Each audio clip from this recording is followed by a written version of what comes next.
mutually beneficial interests. And these are trade, investments, tourism, and mutual support in any other area.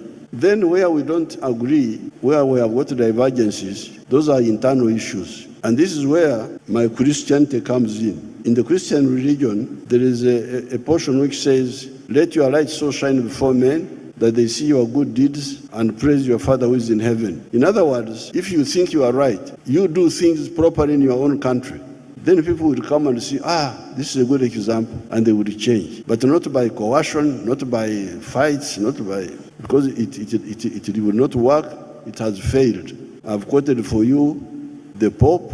I've quoted for you Metternich. Of course, I don't want to talk about the ones who tried to colonize us here, how it all ended up badly for them. Therefore, the issue of social systems should be for each country to decide.